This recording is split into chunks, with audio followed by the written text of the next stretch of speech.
sommes rassemblés là pour une toute petite cérémonie et j'accueille avec plaisir Monsieur le Président de la Fédération des Stations Vertes, cher Bernard.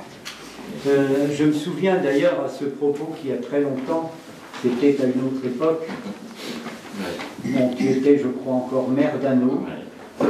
On était allé à une sortie de Pâques. On avait fait une sortie bien loin.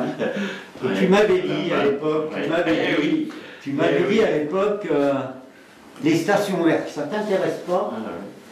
Et c'est vrai que c'est rentré, on n'avait pas quitté sur l'instant, peut-être pas vu la nécessité. Et puis les années ont fait que le tourisme a pris une part de plus en plus importante dans toutes nos activités. Et l'idée a ressurgi au hasard d'une rencontre. Et puis on s'est dit, on va s'intéresser à l'opération, pourquoi pas. C'est vrai que Saint-Père et les Éliens sont en pleine mutation actuellement. Et c'était donc l'occasion peut-être de rajouter un million supplémentaire à ce que nous possédons déjà. Oui, un label station verte. Alors vous allez me dire pourquoi un label station verte. Saint-Père est déjà dans un cadre bien installé au niveau du tourisme.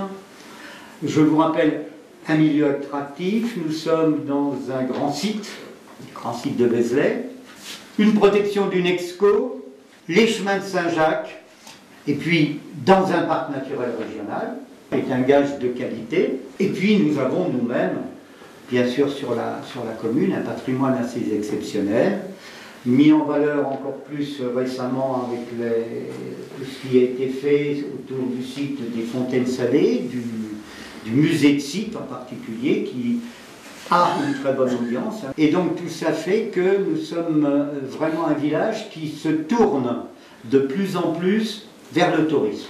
Je me permets quand même de dire que l'activité principale de Saint-Père, c'est une activité rurale, traditionnelle.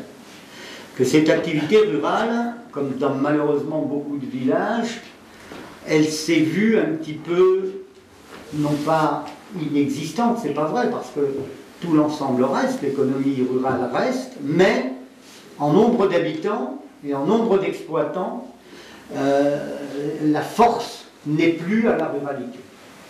On s'est aperçu avec l'arrivée vers les années 60, 70, 80, la montée d'une nouvelle activité importante due au dépeuplement des campagnes, due à l'industrialisation, c'est-à-dire qu'on va vers une urbanisation de plus en plus importante. Et hélas, encore aujourd'hui. 85% à peu près de nos compatriotes vivent en milieu urbain. Et puis, depuis ces années-là, donc, c'est le tourisme, on peut le dire à Saint-Père en tout cas, qui a peu à peu pris la prédominance.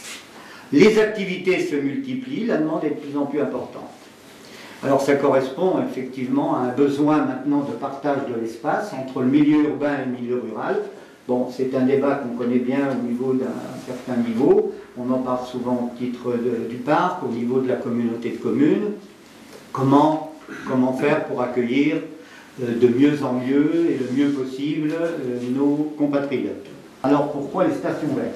Eh bien tout simplement parce que je crois que la philosophie qui est dispensée au sein du réseau des stations vertes, qui existe quand même, si ma mémoire ne me fait pas défaut, depuis 1964, oui. C'est ça? C'est ça. Et déjà ce concept-là, à cette époque-là, c'était la défense du milieu rural, l'aide aux villages ruraux, pour précisément leur permettre d'être précurseurs et d'avoir une aide donc au niveau de l'accueil touristique notamment. On est des valeurs qui sont celles que nous on essaie de dispenser au sein de nos collectivités, au sein de nos villages. Bon, le bien-être dans l'accueil, la modernité évidemment, mais en recherchant un peu tout ce qui est la nature, l'environnement, protection de l'environnement, développement des produits de terroir.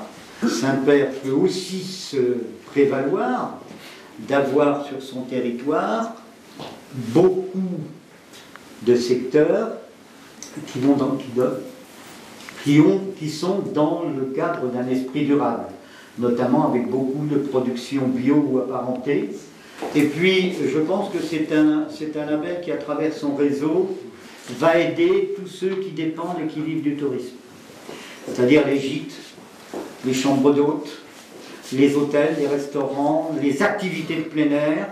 J'ai l'habitude de dire que nous avons la chance d'être parmi, avec Vézelay, une destination touristique. Il y en a une deuxième pour moi, il y en a deux, on a cette chance-là énorme, Vézelay et Morvan. Ce sont deux destinations, une patrimoniale bien entendu et environnementale, et puis une complètement environnementale. Bon, à fois, les stations vertes sont aussi, pour beaucoup d'entre nous, de nos concitoyens, peut-être une autre destination, une destination supplémentaire.